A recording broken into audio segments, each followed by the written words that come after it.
ഇറങ്ങി മക്കളെ, ഇറങ്ങി വരൂ. ഇറങ്ങി മോനെ. കാലക്കറി ചെറുതൊക്കെ ഇങ്ങ് തരും. അച്ഛൻ സാരമില്ല.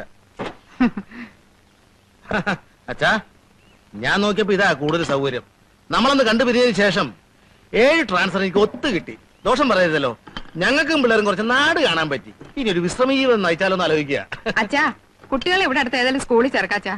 അപ്പൂപ്പന് നമസ്കാരം പറ മക്കളെ നോക്കിക്കാതെ. അമ്മ എന്ത് ചേച്ചാ? വാ, അമ്മമ്മ കാണിച്ചു തരാം. അകത്തുണ്ടല്ലോ അമ്മേ. മകളെ ചെറിയമ്മ ഇതാ. നിങ്ങൾ ചെറിയമ്മയോട് അകത്തോട്ട് പോയിക്കോളൂ. ഒരു സന്തോഷ വാർത്ത അറിയിച്ചില്ലല്ലോ. ഞാനിപ്പോ സസ്പെൻഷനില്ല. കുട്ടനാട്ടി വെച്ചാ ഇങ്ങനെ അത് സാധിച്ചെടുത്തത്. ബ്ലാക്ക് ലിസ്റ്റിൽ പെട്ട ആളായതുകൊണ്ട് INSPക്കാരുടെ ഭീഷണിയൊക്കെ അവിടെ ഉണ്ടായിരുന്നു. അങ്ങനെ ഇരിക്കുമ്പോ ഒരു കള്ളനെ അബദ്ധത്തിൽ ചില പോലീസുകാർ പിടിച്ച് സ്റ്റേഷനിൽ കൊണ്ടുവന്നു. അവന്റെ പേര് കേസെടുക്കരുതെന്ന് പറഞ്ഞു വന്ന INSPക്കാരനെ നേരം വെളുക്കോളം പിടിച്ചങ്ങ് തല്ലി. അതോടെ എന്റെ നാട് ചുറ്റിൽ നിന്നു. സസ്പെൻഷൻ കിട്ടിയപ്പോ സുഖം. ആനന്ദേട്ടന്റെ വീട്ടുകാരെ ബുദ്ധിമുട്ടിക്കണ്ട, ഇനി ഇവിടെ കൂടാന്ന് ഞാൻ ആച്ചാ പറഞ്ഞത്. ഇവിടെ ഇപ്പൊ എന്താ ഒരു കുറവ്? നല്ല സ്നേഹമുള്ള അച്ഛനും അമ്മയും ആങ്ങളമാരും വലിയൊരു വീടും. ആനന്ദേട്ടാ, സസ്പെൻഷൻ കഴിഞ്ഞാലും നമുക്ക് ഇവിടെ തന്നെ കൂടിയാൽ മതി കേട്ടോ. എനിക്ക് ഈ സാധനങ്ങളും കെട്ടി തൂക്കി എപ്പോഴും അങ്ങോട്ടും ഇങ്ങോട്ടും ഓടാൻ. അല്ലെങ്കിൽ വേണ്ട, അമ്മയുടെ പേരിൽ അച്ഛൻ പുതുതായിട്ട് വാങ്ങിച്ച ആ സ്ഥലത്തെ എനിക്കൊരു വീട് കെട്ടി തന്നാ മതി. അതൊന്നും അത്ര പെട്ടെന്ന് വേണ്ട. അല്ല, ഞാൻ പറഞ്ഞേ ഉള്ളൂ. അച്ഛാ, ലോറിക്കാരനും കൂലിക്കാർക്കും കൂടെ 875 രൂപ കൊടുക്കണം. കൊടുത്തേക്കണേ. അവന്മാര് കൂടുതലൊക്കെ ചോദിക്കും, കൊടുക്കണ്ട. എന്താ നോയിക്കൊണ്ടിരിക്കുന്നേ? വന്ന് കുളിക്കുന്നേ. അത് പറയണ്ടേ. എന്നാ പിന്നെ എങ്ങനെയാട്ടെ, നാളെ കാണാം. ശരി.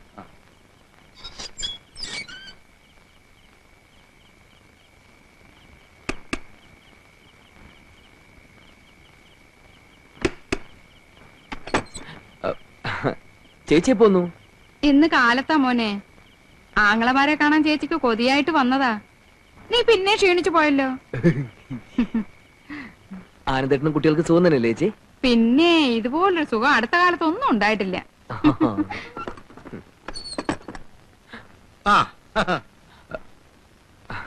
ആഹാ, അളിയനും ഉണ്ടായിരുന്നോ?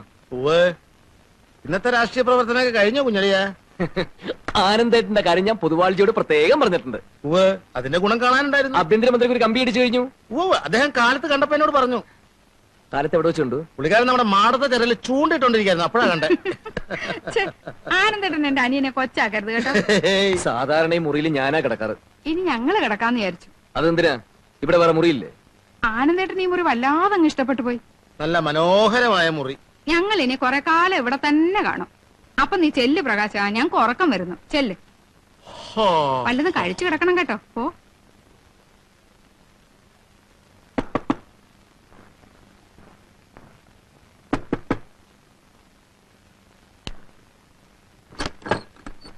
എന്തിനാടി അവർ എന്റെ മുറി കയറ്റി കിടത്തത്?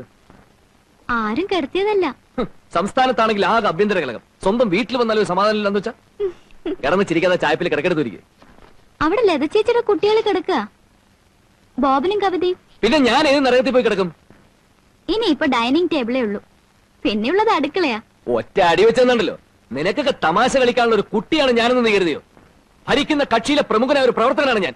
24 അവേഴ്സിനുള്ളിൽ ആരെ വേണമെങ്കിൽ പിടിച്ചകത്തിടാനുള്ള സ്വാധീനം KRPക്ക് പാർട്ടിയിലുണ്ടെന്നുള്ള കാര്യം നിനക്കറിയാലോ. എടി, ഒരു പോലീസുകാരനെ പേടിച്ച് ജീവിക്കേണ്ട കാര്യമൊന്നും എനിക്ക് വീട്ടിലില്ല. ഈ വീട്ടിലെന്നല്ല നാട്ടിലുമില്ല. ഓരോന്ന് കുറ്റിയും പറഞ്ഞുകൊണ്ട് ഇങ്ങോട്ട് പോരും. എടി, നിനക്കൊന്നും എന്റെ വില മനസ്സിലാവില്ല. എന്നെ കറിയണമെങ്കിലേ നാട്ടിലൊന്ന് ഇറങ്ങി ചോദ്യേ. KRP എന്ന് പറഞ്ഞാൽ ഞെട്ടും. എനിക്കൊക്കെ തിരുവനന്തപുരത്തേക്ക് ഒറ്റ കോള മതി. നിനക്കറിയാമത്?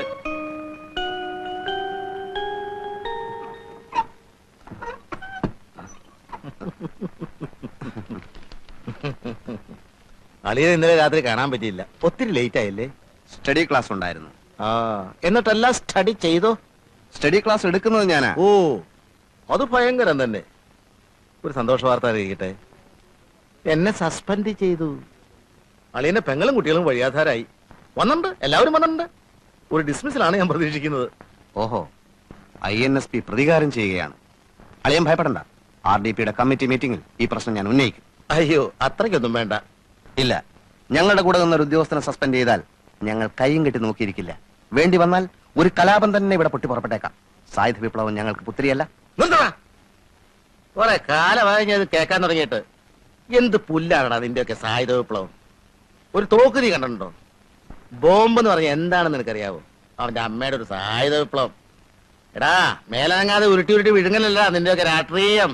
അളിയ കഴുതേ, ഇനി നീ ഇവിടെ ഞാൻ രാഷ്ട്രീയം പറഞ്ഞ് കേട്ടാൽ ഇട്ടിച്ച് നിന്റെ അസ്ഥിയിൽ ഓടിക്കും. Bloody fool.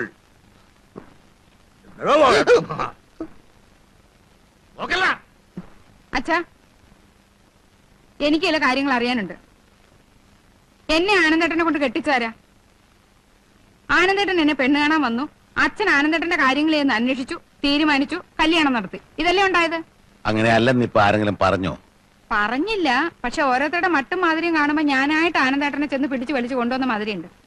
4 വള, ഒരു നെക്ലസും ലോലാക്കും എല്ലാം ചേർത്ത് ആകെ 15 പവനല്ലേ അച്ഛൻ എനിക്ക് തന്നത്.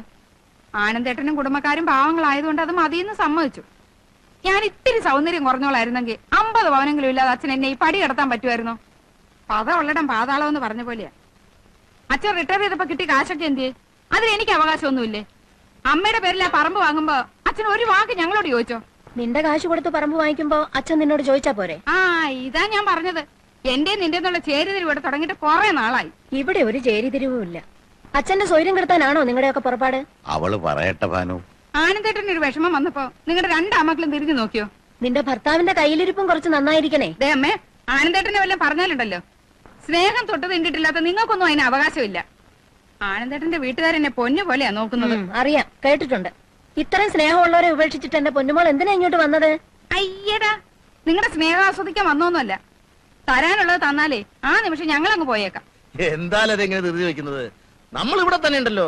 തരാനുള്ളത് എപ്പോഴായാലും തരും. പാവാ, തിരുബഹളം വെക്കുന്നു മാത്രമേ ഉള്ളൂ. അമ്മ ഒരു കാര്യം ചെയ്യും, ഏതായാലും വിശ്രമത്തിന് വന്നു തടിയൊക്കെ ഒന്ന് നന്നാക്കണം. 21 ദിവസം ആട്ടൻ സൂപ്പ് കഴിക്കണം. പിന്നെ ശുദ്ധമായ പശു നെയ്യ്. അല്ല, ഇവിടെ ഇല്ലെങ്കിൽ വേണ്ട, പുറമേന്ന് വാങ്ങിച്ചോളൂ, വിരോധമില്ല. പിന്നെ അറിയാലോ, ഉച്ചയൊണ്ണ് ഇറച്ചി മീനും എനിക്ക് നിർബന്ധ. അത്താഴത്തിന് ശേഷം 2 ഏത്തപ്പഴം, ഇച്ചിരി പാലും. ഇനി എന്നും കാലത്ത് അമ്മ 5 മണിക്ക് തന്നെ വിളിക്കണം. കാരണം പോലീസ് ട്രെയിനിങ് കഴിഞ്ഞതിന് ശേഷം പിന്നെ എക്സർസൈസ് ചെയ്തിട്ടില്ല. അപ്പൊ തടി അനങ്ങിയിട്ട് ഒന്ന് ഓടണം. അപ്പൊ പിന്നെ സൂപ്പിന്റെ കാര്യം മറക്കണ്ട. നാളെ മുതൽ ആയിക്കോട്ടെ.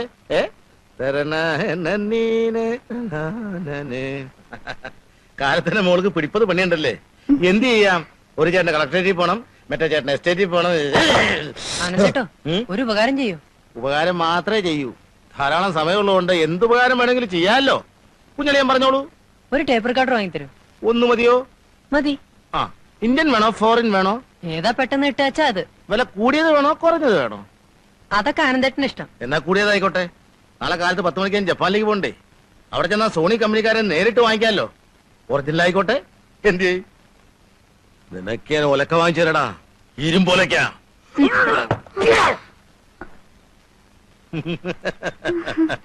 ഇത് INSP-കാരന്റെ കുപ്പായായിരിക്കും അല്ലേ? എനിക്കിത് നന്നായി ചേരുമെന്ന് തോന്നല്ലോ മോളെ. പ്രകാശേട്ടൻ ഇപ്പൊ പുറത്തു പോണെന്ന് പറഞ്ഞു. പോയിക്കോട്ടെ, കുഴപ്പമില്ല. ഇത് ഞാൻ എടുത്തൊന്ന് പറഞ്ഞാ മതിന്നേ. മറ്റുള്ളതൊക്കെ മുഷിഞ്ഞിരിക്ക. ആഹാ, മുഷിഞ്ഞോട്ടെ. എന്നെങ്ങും പഠിപ്പിക്കാൻ വന്നാണ്ടല്ലോ, അടിച്ചു നിന്നെ ഞാൻ. ആ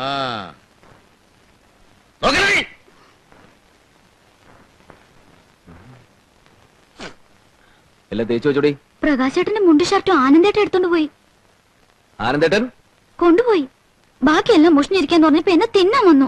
ഓഹോ, ഈ മനുഷ്യനോട് കുഴപ്പമുണ്ടാകുന്ന തന്നെയാണല്ലോ വന്നിരിക്കുന്നത്. പ്രകാശേട്ടൻ കുഴപ്പത്തിനൊന്നും പോണ്ട. നീ മറിയുന്നേ, അവരെ കളി അവസാനിപ്പിച്ചിരുന്നു.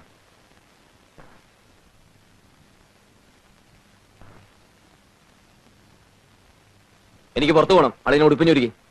എങ്ങനെയുണ്ട് അളിയാ? എനിക്കിത് നന്നായി ചേരുന്നില്ലേ? കളിക്കല്ലേ, ഉടുപ്പിഞ്ഞ് തരാൻ ഞാൻ തരില്ല. എനിക്ക് നിന്റെ പാർട്ടി ചേരണം. നിന്റെ പാർട്ടി നല്ല അസല് പാർട്ടിയാ, ആരും കൊതിക്കുന്ന പാർട്ടി. എന്നെ നിന്റെ പാർട്ടി ചേർക്കളിയാ. INSP അത്രയ്ക്ക് അതപ്പതിച്ചിട്ടില്ല. അതപ്പതിക്കുന്ന കാലത്ത് ഞാൻ അളിയെ അറിയിക്കാം. എനിക്ക് വെയിറ്റ് ചെയ്യാൻ പറ്റില്ല. എനിക്കിപ്പോ പാർട്ടി ചേരണം, ഇന്ന് തന്നെ ചേരണം. പാർട്ടി ചേരിയ തൂങ്ങിച്ചാവ് എന്ത് പണ്ടാളം വിളിച്ചാക്കോ. ആ ഷർട്ട് ചോദിക്കേ. ദേഹത്തോട്ട് പോയത്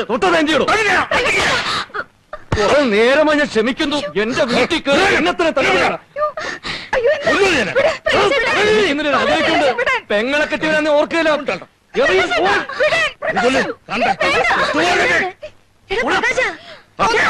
എന്നെ മക്കളെ എല്ലാരും നീ കൊന്നു. ഇതിനാണോ ചേട്ടാ ഓടിപ്പടിച്ച് ഇങ്ങോട്ട് വന്നത്? ഇത്ര സ്നേഹമില്ലാത്ത വർഗമാണെന്ന് ഞാൻ അറിഞ്ഞു. ഇവരെയൊക്കെ സ്വന്തം പോലത്തെ കരുതാനുള്ള കൂലി ചേട്ടന് കിട്ടിയില്ലേ? എനിക്ക് കിട്ടി. അച്ഛാ, ഇതെങ്ങനെ വെറുതെ വിടുന്നൊന്നും അച്ഛൻ കരുതണ്ട. ഇവിടെ കോടതിയും പോലീസും ഒക്കെ ഉണ്ടല്ലോ. സസ്പെൻഷനിലാണെങ്കിൽ ഡിപ്പാർട്ട്മെന്റിൽ എനിക്ക് ഇപ്പോഴും നല്ല പിടിയാ. എല്ലാത്തിന്റെ ദഹത്തിന്റെ മുട്ടുസൂചി കയറ്റി ഞാൻ.